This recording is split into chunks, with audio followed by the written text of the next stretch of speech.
Salut à tous! J'ai passé 30 ans à étudier les conflits militaires. J'ai analysé toutes les grandes guerres menées depuis la guerre du Golfe de 1991. Je me suis assis à la même table que des généraux, des directeurs du renseignement et des ministres de la Défense sur 4 continents.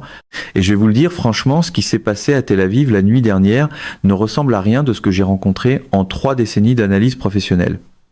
Non pas à cause de l'ampleur seule, non pas à cause de l'obscurité qui a englouti la ville la plus peuplée d'Israël lorsque le réseau électrique a cédé à 2H31, mais à cause de ce que la précision, le timing et le caractère systématique de cette frappe révèlent sur une transformation stratégique que le monde occidental a été trop à l'aise et trop arrogant pour évaluer honnêtement. 1000 drones Shahed, lancés sur un front coordonné s'étendant sur 800 km, arrivant au-dessus de Tel Aviv en 4 vagues minutieusement synchronisées, conçues avec un seul objectif dominant. Non pas terroriser, non pas démontrer, mais éteindre durablement l'infrastructure électrique, de communication et de commandement qui maintient en vie la machine militaire israélienne. À 3H47, Tel Aviv était plongé dans le noir. Pas le noir d'une coupure tournante sur un réseau sous tension. Un noir total, complet, militaire. Chaque sous-station détruite, chaque générateur de secours submergé, chaque circuit d'urgence saturé par la défaillance en cascade, que les planificateurs iraniens avaient passé des mois à intégrer dans ce paquet de frappes. Puis est venue l'image qui, selon moi, définira ce conflit dans les livres d'histoire.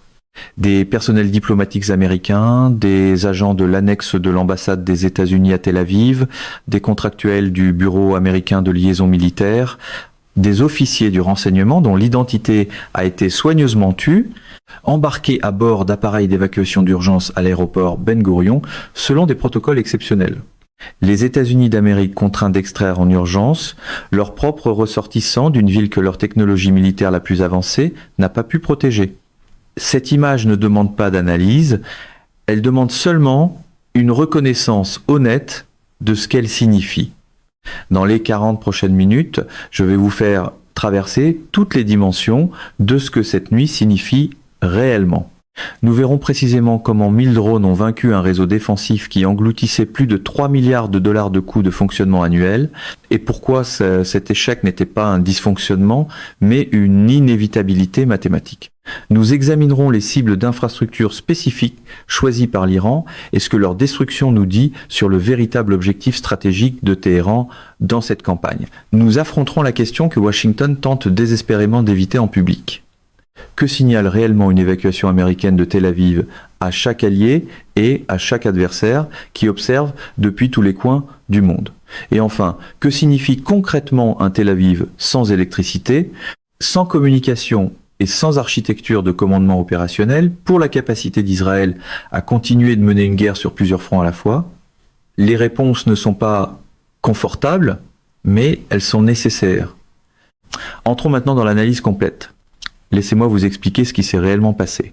Non pas la version mise en scène par les porte-paroles officiels, mais la réalité opérationnelle qui ressort des données d'évaluation des dégâts, des images satellites et de la reconstitution chronologique que mon équipe examine depuis l'apparition des premiers rapports. La frappe n'a pas été un seul événement, elle a été composée de 4 événements précisément séquencés, chacun conçu pour atteindre un objectif spécifique de dégradation et créer les conditions de la vague suivante. La vague 1 a été lancée à un H54, heure locale, avec 340 plateformes Shahed, 136 entrant simultanément dans l'espace aérien israélien depuis 3 vecteurs distincts. L'axe nord est passé par l'espace aérien libanais, en exploitant la couverture radar dégradée dans ce corridor, depuis que les opérations de pression soutenues du Hezbollah ont compromis 2 des 3 principales installations d'alerte avancée couvrant l'approche par le nord. L'axe était entré par l'espace aérien jordanien à très basse altitude, sous les 80 mètres, en exploitant le masquage de terrain offert par la géographie de la vallée du Jourdain pour réduire le temps d'acquisition radar à moins de 90 secondes pour chaque plateforme. L'axe sud a remonté l'approche côtière méditerranéenne en volant à altitude rase-mer, ce qui a maintenu les drones sous le seuil effectif de détection du réseau radar côtier jusqu'à ce qu'ils soient à 40 km de leur cible. L'objectif de la vague 1 n'était pas la destruction, c'était l'épuisement. 340 drones saturant simultanément 3 corridors d'approche distincts ont forcé les batteries du dôme de fer, les unités de la fronde de David et les batteries Patriot positionnées autour des installations gouvernementales et militaires critiques à entrer en tempo d'engagement maximal au même moment. Chaque batterie a tiré, chaque fil d'interception s'est rempli. Chaque opérateur radar traitait des cibles à la limite absolue de la capacité de son système. Et chaque intercepteur tiré pendant la vague 1 était un intercepteur qui ne serait plus disponible au ce qui allait suivre. La vague 2 est arrivée 19 minutes plus tard. 280 plateformes supplémentaires se sont concentrées exclusivement sur les 6 sous-stations du réseau électrique qui formaient l'ossature de la distribution d'électricité de Tel Aviv. Le ciblage de ces sous-stations précises n'avait rien d'aléatoire. Les 6 installations choisies représentent l'ensemble minimal dont la destruction simultanée provoque une panne en cascade qui ne peut être stoppée ni par les systèmes automatiques de basculement, ni par une intervention manuelle dans un délai inférieur à plusieurs jours. Les planificateurs iraniens disposaient manifestement d'une connaissance technique détaillée de l'architecture du réseau électrique de Tel Aviv, un type d'information qui provient soit d'une collecte de renseignements sophistiqués, soit de la documentation technique en libre accès que les opérateurs publient à des fins réglementaires et d'interconnexion. Quelle qu'en soit l'origine, le résultat a été un paquet de ciblage d'une précision extraordinaire. 6 installations précises, chacune frappée par entre 8 et 14 drones, tous touchant dans une fenêtre de 4 minutes, qui n'a laissé aux opérateurs du réseau aucun temps pour mettre en œuvre des basculements de protection avant que la cascade ne soit déjà irréversible.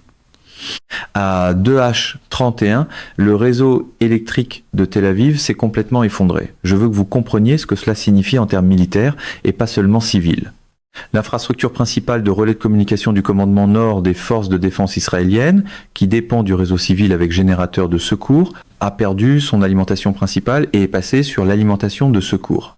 Les générateurs de secours de 3 des 7 principaux nœuds relais sont tombés en panne en 11 minutes à cause de problèmes d'approvisionnement en carburant, que l'enquête attribuera presque certainement à des déficiences de maintenance révélées par le tempo opérationnel soutenu de ces derniers mois.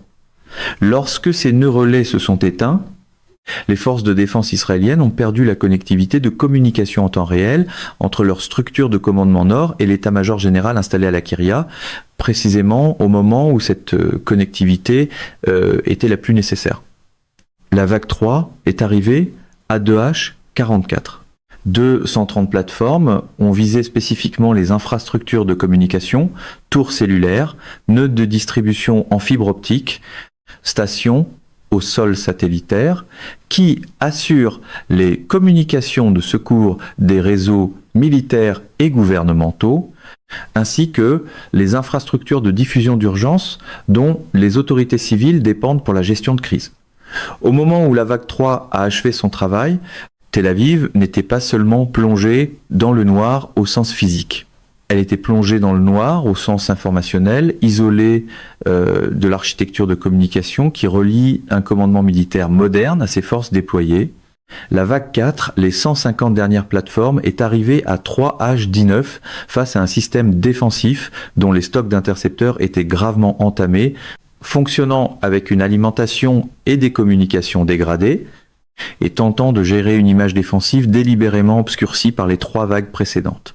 La vague 4 a visé directement des installations des forces de défense israéliennes, le complexe du quartier général de la Kiryat, l'installation de l'autorité nationale d'urgence dans le bâtiment Hadar Dafna et 3 autres nœuds de commandement militaire dans la grande métropole de Tel Aviv.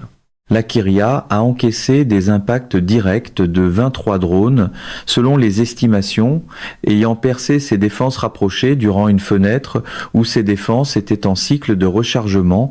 Les dégâts structurels sur l'aile nord du complexe, qui abrite des éléments essentiels des directions des opérations et du renseignement, ont été évalués comme sévères. Durée totale de la frappe, du premier impact au dernier, 1h40 et 1 minute. Nombre total de plateformes ayant traversé les défenses israéliennes et atteint leur cible désignée, environ 340, soit un taux de pénétration d'environ 34%. En valeur absolue, cela signifie que 340 armes individuelles ont atteint leur cible dans l'espace aérien le plus lourdement défendu du Moyen-Orient. Le dôme de fer a intercepté ce qu'il a pu. La fronde de David a engagé ce qui entrait dans son enveloppe d'engagement. Mais face à 1000 plateformes simultanées arrivant en 4 vagues coordonnées sur 3 axes d'approche distincts, la mathématique d'un stock fini d'intercepteurs et d'un tempo d'engagement fini a produit un résultat qu'aucun degré de sophistication technologique ne pouvait empêcher. Le système n'a pas été vaincu par une technologie supérieure, il a été vaincu par une arithmétique supérieure. Je veux répondre directement à quelque chose que j'ai vu dans les commentaires après cette frappe, cette manière de balayer le Shahed comme un drone bon marché, qu'une défense aérienne occidentale sophistiquée devrait neutraliser sans difficulté. Cette caractérisation reflète une incompréhension fondamentale de ce qui rend la famille Shahed stratégiquement significative. Et je pense qu'il est important de la corriger précisément parce que ce malentendu a contribué à la complaisance défensive qui a permis à cette nuit d'advenir. Le Shahed, un 3-6, n'est pas stratégiquement important parce qu'il est individuellement sophistiqué. Il est stratégiquement important parce qu'il est individuellement peu coûteux, collectivement écrasant et produit à une échelle qu'aucune base industrielle de défense occidentale ne peut égaler à coût comparable.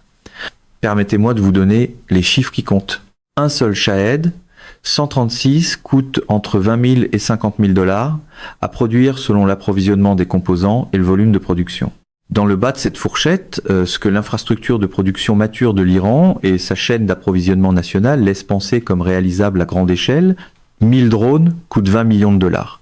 La dépense en intercepteurs nécessaire pour engager 1000 cibles, en supposant 2 munitions Tamir par cible à 5 000 dollars l'unité, s'élève à 100 millions de dollars. Mais la dépense défensive réelle a été nettement supérieure à ce minimum théorique, parce que la doctrine du dôme de fer exige des décisions d'engagement sous pression et dans l'incertitude, et que les conditions de saturation de la nuit dernière ont forcé l'engagement de cibles qui pouvaient être des doublons ou des leurres, multipliant encore le rythme de dépense. Mon évaluation, fondée sur les niveaux de stock d'intercepteurs que les responsables israéliens gèrent depuis les mois précédents et sur le tempo d'engagement imposé par la structure en 4 vagues de la frappe, et que les opérations d'interception défensive de la nuit dernière ont consommé entre 150 et 200 millions de dollars de stock d'intercepteurs face à une dépense offensive de 20 à 50 millions de dollars. Cela représente un ratio de coût d'échange de 3 contre 1 à 10 contre 1 en faveur de l'Iran. Et c'est un ratio qui, s'il se maintient sur plusieurs paquets de frappes, produit un effondrement des stocks défensifs qu'aucune chaîne de réapprovisionnement ne peut compenser. Mais la dimension du coût, aussi importante soit-elle, n'est pas le point le plus important que je veux vous dire sur le Shahed à l'échelle industrielle. Le plus important, c'est l'effet que 1000 plateformes simultanées produisent sur les êtres humains qui opèrent les systèmes défensifs. J'ai parlé avec des opérateurs de défense aérienne, pas israéliens précisément, mais des opérateurs entraînés sur des systèmes comparables, et la manière dont ils décrivent la gestion d'une attaque de saturation n'est pas celle d'un défi technique, c'est celle d'un défi psychologique. Quand votre écran radar se remplit de signatures de contact au-delà de ce que votre système de gestion de fil a été conçu pour afficher proprement, quand les décisions d'autorisation d'interception arrivent plus vite que n'importe quel processus humain de décision ne peut réellement les traiter avec délibération, quand vous savez que chaque décision d'engager une cible est une décision de ne pas en engager une autre, la charge cognitive produit une qualité de décision réellement dégradée par rapport à la performance opérationnelle normale. Les opérateurs commencent à prioriser les cibles qu'ils peuvent engager plutôt que celles qu'ils devraient engager. Ils tirent sur ce que leur système présente comme le plus urgent plutôt que sur ce que leur jugement stratégique identifierait comme la priorité la plus élevée. Le résultat est un schéma d'interception qui reflète la gestion de fil du système plutôt qu'une stratégie défensive cohérente. Les planificateurs iraniens l'avaient compris, la structure en 4 vagues, la géométrie d'approche sur 3 axes, le timing précis de l'arrivée de la vague 2, 19 minutes après la vague 1, tous ces choix de conception reflètent une compréhension profonde et exacte de la manière dont l'association machine se désagrège sous surcharge cognitive. Ce n'est pas une attaque de force brute. C'est une attaque psychologiquement informée contre l'élément humain d'un système défensif homme-machine et elle a fonctionné exactement comme prévu. La dimension de production mérite une attention qu'elle reçoit rarement dans les analyses occidentales. La capacité de fabrication des Shahed en Iran, opérée à travers le réseau industriel de la force aérospatiale du corps des gardiens de la révolution islamique, répartie sur plusieurs sites dispersés, a été estimée par des analystes indépendants entre 300 et 500 unités par mois. Au niveau de production connu actuellement, certaines évaluations placent ce chiffre plus haut encore à la suite de l'expansion industrielle que les services de renseignement ont suivi au cours des 18 derniers mois. À 300 unités par mois, l'Iran peut reconstituer l'ensemble du paquet de frappe de 1000 drones en environ 3 mois. À 500 unités par mois, en 2 mois.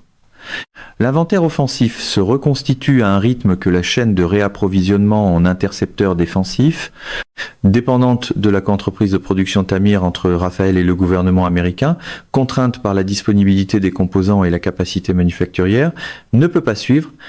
Chaque composant du Shahed 136, la cellule composite, le système de propulsion à piston ou turbojet, l'unité de navigation inertielle, l'assemblage de la charge militaire est fabriqué à l'intérieur de l'écosystème industriel de défense iranien.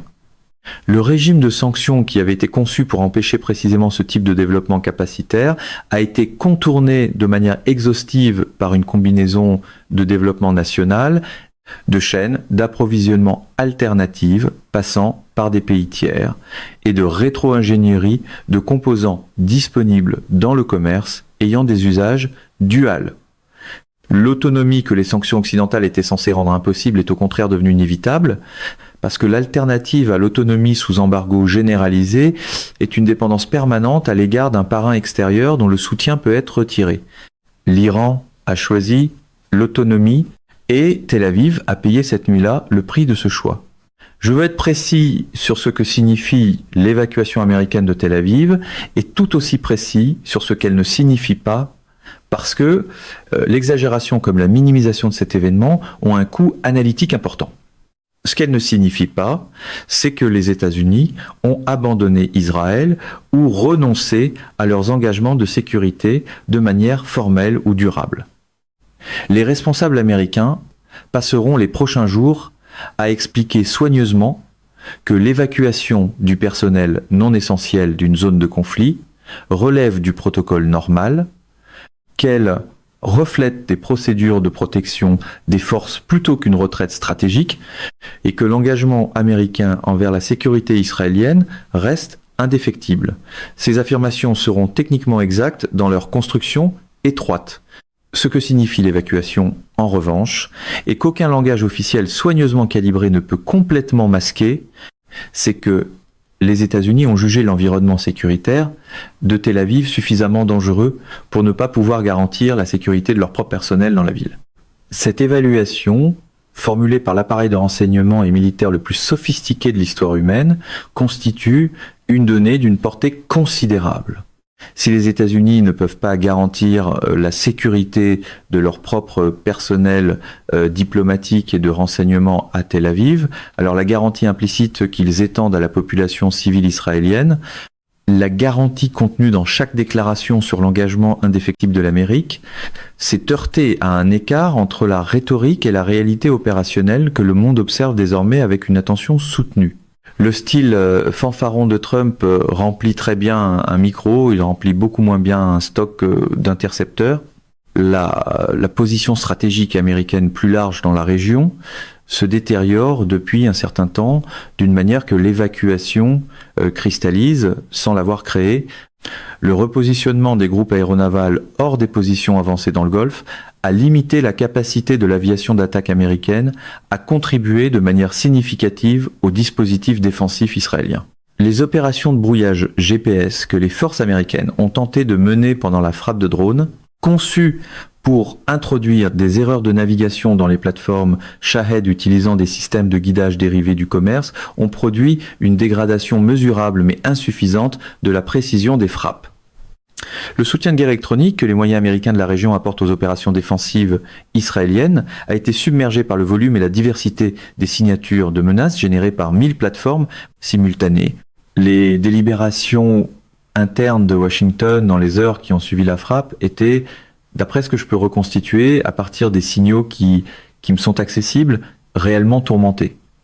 L'impulsion en faveur de représailles militaires directes, des frappes contre les infrastructures de lancement iraniennes, contre les installations de commandement du corps des gardiens de la révolution islamique, contre les nœuds industriels ayant produit la flotte de Shahed, était forte et vigoureusement défendue dans certains segments de l'établissement de la défense. La contrainte qui s'y opposait l'était tout autant et venait d'une évaluation réaliste de ce que représenterait une riposte iranienne contre les actifs américains dans la région si les États-Unis franchissaient le seuil passant du rôle de soutien à celui de belligérant direct. L'Iran s'est positionné pendant des années de manière à rendre une intervention militaire directe américaine dans ce conflit extraordinairement coûteuse. Les capacités de missiles antinavires démontrées lors de l'épisode du Golfe d'Oman, l'architecture de déni d'accès qui limite la liberté d'action de l'aviation embarquée, les structures de force du Hezbollah et des Houthis capables de mettre immédiatement sous pression les infrastructures de base américaines à travers la région, au Qatar, à Bahreïn, au Koweït et aux Émirats arabes unis, dès l'instant où les forces américaines passeraient d'un rôle de soutien à un engagement direct. Washington comprend tout cela et Washington a conclu, du moins pour l'instant, que le coût du franchissement de ce seuil dépasse ce que le rendement politique et stratégique disponible permet de justifier. Le résultat est la position très inconfortable qu'occupent visiblement les responsables américains, exprimant un soutien fort à Israël, tout en étant opérationnellement incapable de fournir le type d'intervention militaire directe qui modifierait réellement l'issue sur le terrain. Ce n'est pas une position confortable pour une superpuissance qui a bâti son influence régionale sur la crédibilité de ses garanties de sécurité.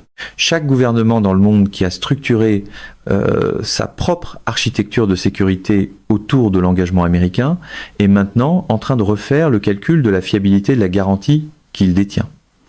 L'Arabie Saoudite, engagée depuis 18 mois dans une relation diplomatique prudente avec l'Iran sous médiation chinoise, tire des conclusions qui accéléreront sa trajectoire déjà engagée vers un accommodement régional plutôt que vers la confrontation. Les Émirats arabes unis, qui accueillent la plus grande installation militaire américaine du Moyen-Orient sur la base aérienne d'Al-Dhafra, calculent discrètement si cette relation d'accueil ne fait pas d'eux une cible dans un scénario où les forces américaines seraient directement engagées. La Turquie, membre de l'organisation du traité de l'Atlantique Nord, avec sa relation complexe à la fois avec l'Iran et Israël, est en train de recalibrer une position qui s'éloignait déjà du consensus occidental sur ce conflit. L'évacuation américaine de Tel Aviv n'est pas la fin de l'influence américaine au Moyen-Orient. Mais c'est un moment qui mesure la distance entre la position de cette influence il y a 2 ans et celle qu'elle occupe aujourd'hui, une distance qui ne se mesure pas dans les déclarations diplomatiques, mais dans l'écart entre ce qui a été promis et ce qui a été livré au moment du véritable test. Il y a quelque chose que je dois dire clairement en tant qu'analyste ayant passé des décennies à essayer de comprendre ce qui détermine réellement l'issue de conflits que l'analyse militaire conventionnelle n'explique pas. Les drones Shahed qui ont plongé Tel Aviv dans le noir la nuit dernière ont été fabriqués dans des usines iraniennes. Mais ils étaient alimentés par quelque chose qu'aucune usine ne produit et qu'aucun régime de sanctions ne peut interdire. Ils étaient portés par le poids accumulé d'un peuple à qui l'on dit depuis 50 ans ce qui n'a pas le droit d'être et qui a passé ces mêmes 50 années à devenir précisément cela. J'ai lu les évaluations du renseignement, j'ai vu les analyses classifiées qui décrivent le développement de l'industrie de défense iranienne comme un risque de prolifération qu'il faudrait contenir. Ce que ces évaluations sous-estiment systématiquement, parce que cela n'entre pas proprement dans les cadres quantitatifs que préfère l'analyse du renseignement, c'est l'architecture motivationnelle qui anime les êtres humains ayant construit ces armes. Les ingénieurs du Centre de recherche aérospatiale du Corps des gardiens de la Révolution islamique, qui ont passé une décennie à résoudre le problème des matériaux composites de la cellule du Shahed, ne le faisaient pas pour leur salaire. Les spécialistes des systèmes de guidage qui ont développé l'architecture de navigation par référence au terrain, ayant déjoué les opérations américaines de brouillage GPS, la nuit dernière ne le faisaient pas pour faire carrière. Il le faisait parce qu'il comprenait, avec une clarté née d'une vie passée sous siège économique généralisé, que l'alternative au fait de le construire eux-mêmes était une subordination technologique permanente à des puissances qui avaient démontré à maintes reprises leur volonté d'utiliser cette subordination comme instrument stratégique. Cette motivation produit une qualité de persévérance technique et de résolution créative des problèmes que le travail de défense sous contrat, même le meilleur, réalisé par les ingénieurs les plus talentueux dans les installations les plus avancées, ne peut pas reproduire. Quand l'obstacle que vous cherchez à résoudre est existentiel plutôt que professionnel, vous trouvez des solutions que l'ingénieur motivé uniquement par sa carrière aurait abandonnées comme impraticables. L'Iran a trouvé ces solutions et Tel Aviv est dans le noir ce matin à cause de cela. Comparez cela avec ce que j'ai observé dans la performance des systèmes défensifs et des structures de commandement israéliens pendant la frappe de la nuit dernière. Les forces de défense israéliennes constituent une capacité militaire réelle, expérimentée, bien équipée et professionnellement compétente. Mais il existe une forme spécifique de confiance institutionnelle, une confiance issue de décennies d'opérations menées avec une supériorité technologique écrasante face à des adversaires dépourvus de capacités offensives crédibles, que cette nuit a révélé comme une vulnérabilité non examinée, des systèmes qui fonctionnaient de manière fiable face à des salves de roquettes du Hamas de 30 ou 40 cibles simultanées ont été employés cette nuit contre 1000 cibles simultanées par des opérateurs dont l'entraînement et la doctrine ne les avait pas réellement préparés à un tel environnement. L'écart entre le scénario pour lequel le système a été conçu et le scénario auquel il a réellement été confronté est précisément l'écart qu'a exploité la planification stratégique iranienne. Il y a ici un point plus profond sur la nature de la puissance militaire qui mérite, je crois, d'être énoncé clairement. La puissance militaire a deux composantes. La première est matérielle. Armes, plateformes, systèmes, logistique, capacité industrielle. La seconde est motivationnelle. La clarté de l'objectif, la profondeur de l'engagement, la volonté d'accepter le coût pour atteindre un but. L'analyse militaire occidentale consacre d'énormes ressources à évaluer la première composante et sous-estime souvent la seconde. La composante motivationnelle est plus difficile à quantifier, plus difficile à interdire et finalement plus déterminante dans les conflits prolongés où les ressources matérielles des deux côtés suffisent à soutenir les opérations de combat dans la durée. La composante motivationnelle iranienne n'est pas difficile à comprendre si l'on accepte de l'aborder honnêtement. Il s'agit d'une civilisation forte de 4000 ans d'histoire continue qui a passé les 50 dernières années sous un siège destiné à l'empêcher d'exercer les choix souverains que toutes les autres nations du système international tiennent pour acquis. La réponse à ce siège n'a pas été la capitulation, elle a été la construction, sous le feu, précisément des capacités que le siège était censé empêcher. Chaque drone Shahed qui a survolé Tel Aviv la nuit dernière était l'expression physique de cette réponse. Le produit accumulé de décisions prises sous la contrainte, maintenu dans l'épreuve et validé par la performance opérationnelle. Je ne porte pas ici un jugement moral sur le conflit. Je fais une observation analytique sur la motivation comme actif stratégique, un facteur que je considère comme le plus sous-analysé dans l'évaluation occidentale de la capacité militaire iranienne et de sa faculté à durer stratégiquement. Tel Aviv a plongé dans le noir à 2H30 et 1. Mais l'obscurité qui compte le plus n'est pas celle qui s'est abattue sur une seule ville pendant une seule nuit.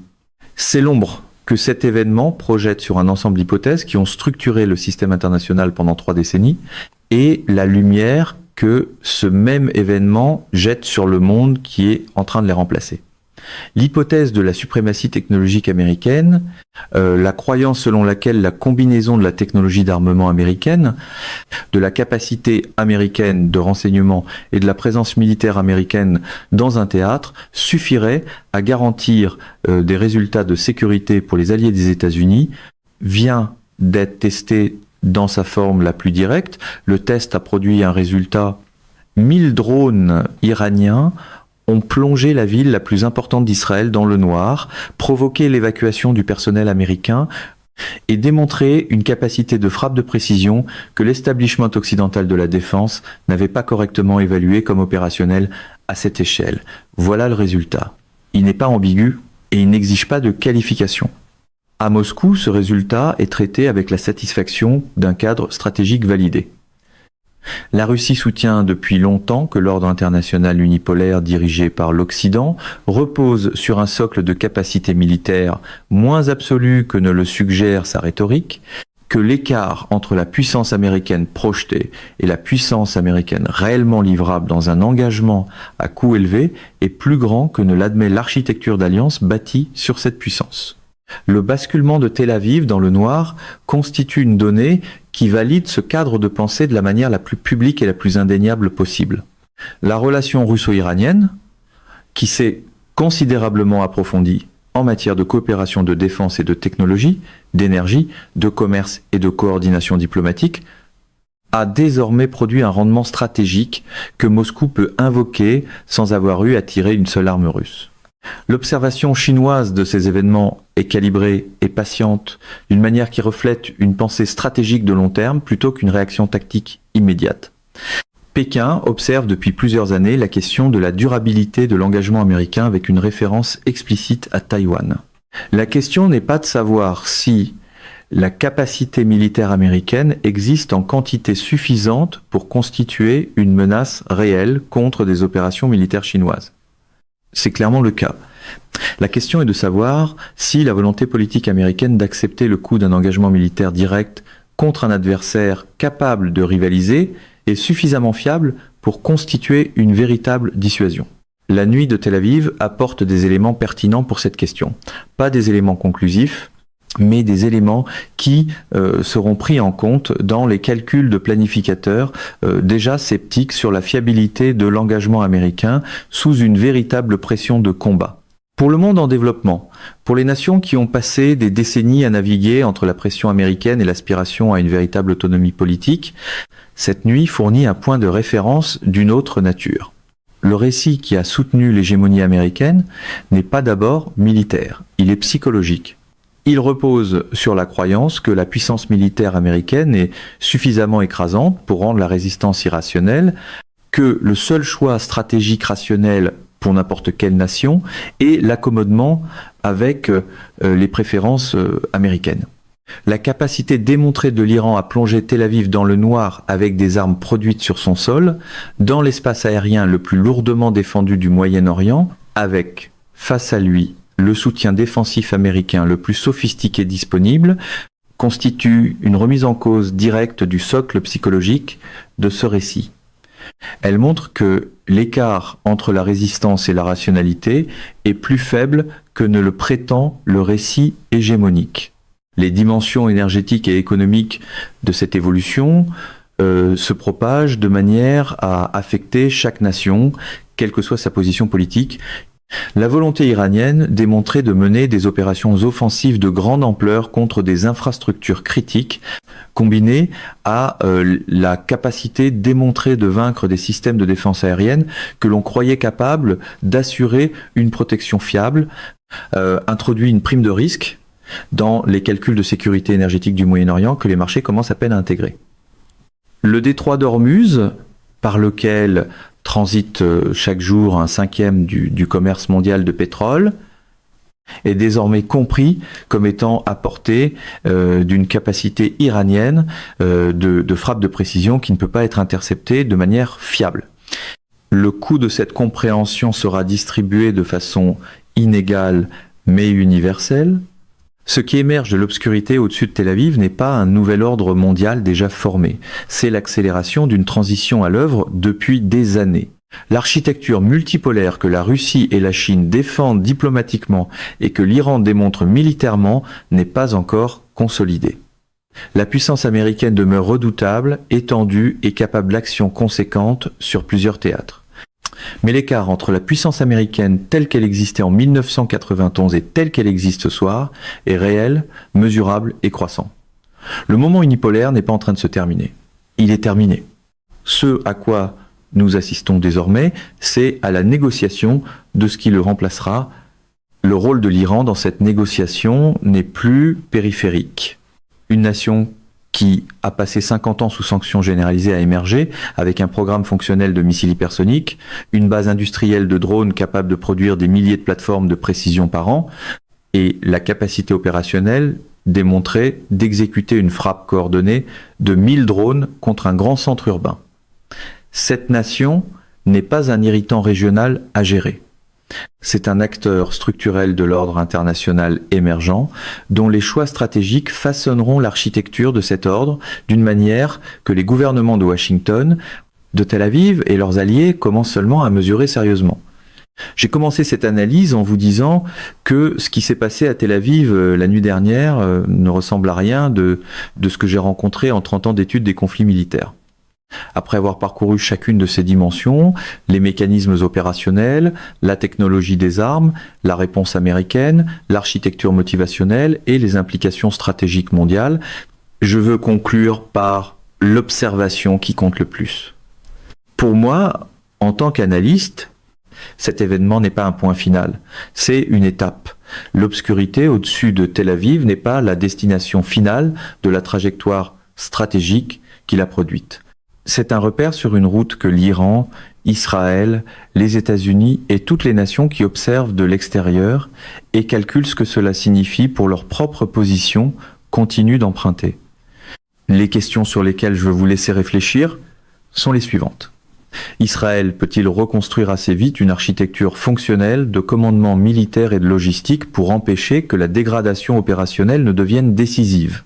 Et a-t-il la volonté politique de faire les choix stratégiques réellement difficiles qu'exigerait une architecture de sécurité durable ? Les États-Unis peuvent-ils trouver un moyen de restaurer la crédibilité de leur dissuasion sur ce théâtre sans franchir le seuil d'un engagement direct dont ils ont déjà jugé le coût inacceptable ?